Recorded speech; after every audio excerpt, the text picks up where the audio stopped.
Welcome back to my channel, and sa lahat po na nag-subscribe, thank you very much. Please follow sa mga hindi pa. I'm Honey, and I just came here na K1 visa last April 23. So yun nga, yung interview ko, meron akong video of my interview experience. Now, I'm gonna share with you yung mga documents na dinala ko at yung mga documents na kinuha at yung mga questions and my answers. So, first is, dinala ko yung mga mandatory, right? Yung mga MRV slip, yung visa fee. Of course, yung appointment letter, pinaka-importante, yung passport, yung medical mo sa St. Luke's, yung brown envelope. Yung DS-160, of course. Tapos yung 2 pieces of 2x2 visa picture. At saka yung NBI, birth certificate, at certificate of the marriage. I also bring divorce decree. Isang page lang yung divorce decree ng fiancé ko. Kasi yan lang yung, sa state nila, yan lang yung binigay sa kanya. Scan copy lang. Kasi wala akong original. And then what else? Dinala ko yung folder ko. At saka isang green plastic bag kung doon yung portfolio, yung mga pictures namin since 2022, nung first meeting namin. And yung second meeting namin nung 2023. Dinala ko din yung mga first conversation namin. Kumuha ko ng mga 10 nagpaprint ako ng 10 of those. Tapos yung mga latest convo namin, current proof of relationship 2023 to 2024. Tapos pinaprint ko rin lahat ng forms ng I-129F. Dinala ko din yung mga birth certificate ng fiancé ko, birth certificate, passport photocopy, anything na baka hanapin nila possible. Anyway, yung K1 visa ko, we are approved like 9 months. File ng petition yung fiancé ko May 2023. Na-approve yung petition February 2024. Tapos pagka March 12, I received an email from National Visa Center na they are sending the case to the Philippine Embassy already. And then after 10 days, on March 22, 2024, I received a email. My fiancé pala received the email that the case is ready for interview. So pagka that time, nag-book agad ako ng medical April 3. April 4, bumalik ako to get my result and to be immunized, yung mga vaccination. 4. Meron akong video ng aking St. Luke's medical examination actually. And then on April 16, yung interview ko. So, actually, yung original interview schedule ko is April 23. But after nung okay yung medical ko, nung nakuha ko na yung result ko, x-ray at na-immunize ako, pagka April 4, pagka uwi ko ng bahay, nag-reschedule agad ako. April 16, very good kasi may isa pang slot talaga nung pag-open ko, na-reschedule ko agad siya April 16. So, April 16 yung interview day ko, 8:30 AM. But by 6, pumunta na ako ng embassy. Pumila na ako doon. By 6:30, pinapasok na yung mga K1.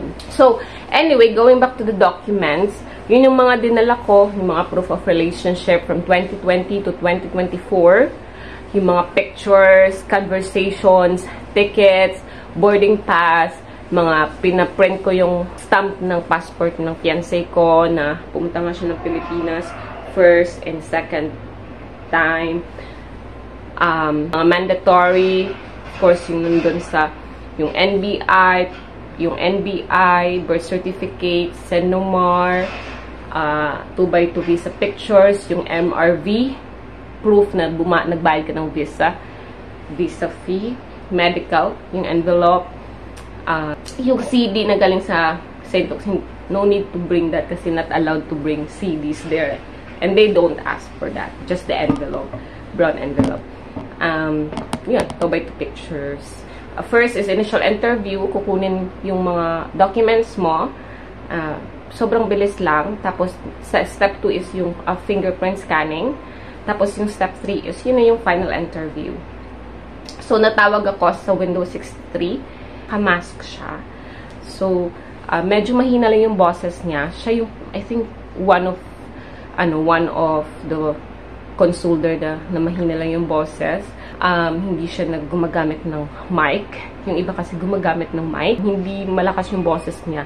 Medyo mahina, pero okay naman. Naririnig mo naman siya kahit nakamask siya. So, what I did is I really look at her face. I mean, his face, yung mata niya, tinitigan ko talaga para marinig ko yung sinasabi niya at yung mga tanong niya.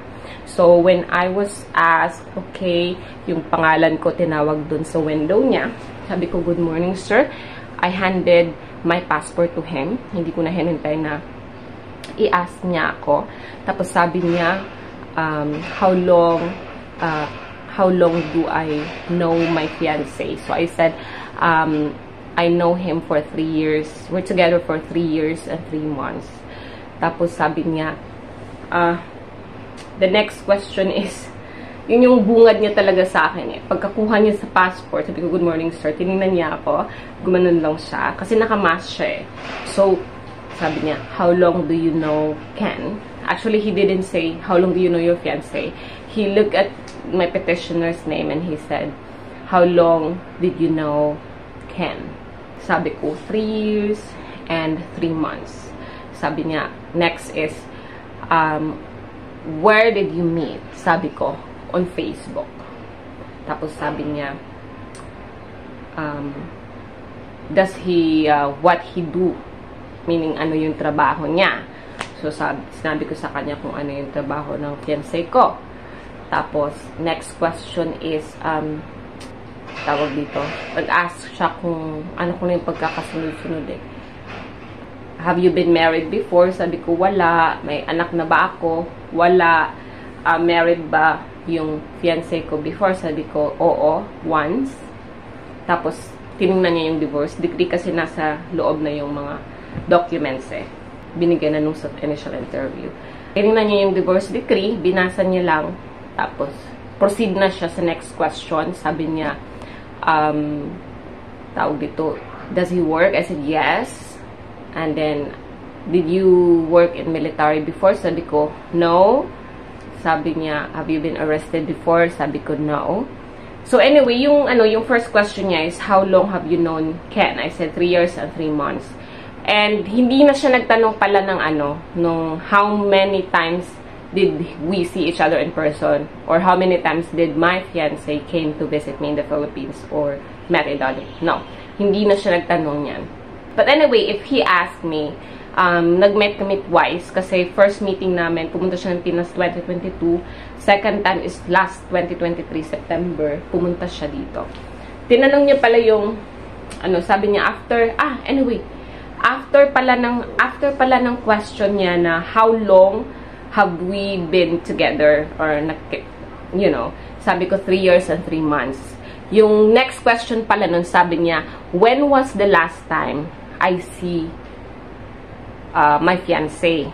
I said, on September 11, 2023. Yun yung last time na together kami ng fiancé ko. Kasi that's the time na umuwi siya ng USA from the Philippines. So, dinrap po siya sa airport. Yun. Tapos, after nun, no more questions about it. Hindi na siya nagtanong ilang beses kami nagkita. Tapos, after nun, next, ano yung trabaho niya, meron ba akong asawa before, may anak ba ako, tapos yung fiancé ko may married ba before. Then after that question, nag-ano na siya dun sa am I in a military before or have I na-arresto ba ako before. And then that's it. Tapos sabi niya na agad na kumuha na siya ng pamphlet sa gilid. Sabi niya, your visa is approved.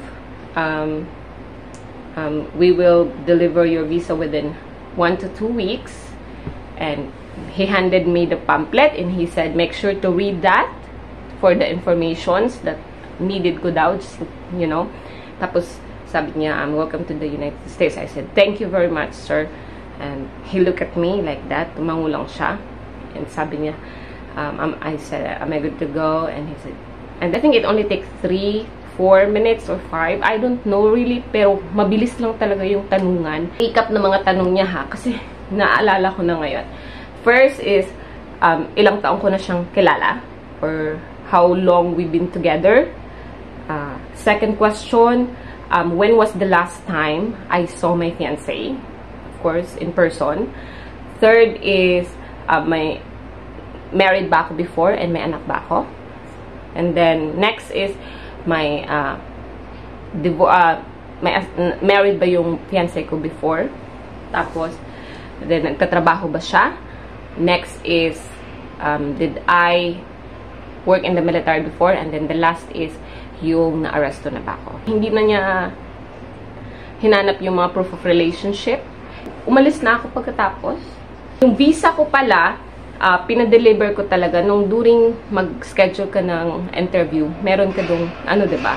Pipili ka kung ipipick up mo ba siya sa nearest LBC branch or ipapadeliver mo talaga sa bahay mo. Sa akin, pinadeliver ko talaga yun sa apartment na tinutuluyan ko sa Makati. So, deliver siya. April 16 yung interview ko. Pagka April 17, naka-receive ako ng email from embassy na it was processed already and it's on the way for delivery na. By April 19, tumawag na yung LBC delivery rider sa baba na-deliver na agad yung LBC. Nagbayad ako ng 440 pesos dun sa LBC delivery guy. Yun, pagka April 19, on hand na yung visa ko. Right away, April 19, nag-book agad ako ng CFO appointment ko. Kasi may visa number na. Need mo yung visa number to book the CFO. April 16 yung interview date ko. April 19, delivery ng visa ko. And April 22, yung CFO seminar ko. So, I'm gonna make a video about my CFO seminar. Please watch my next video.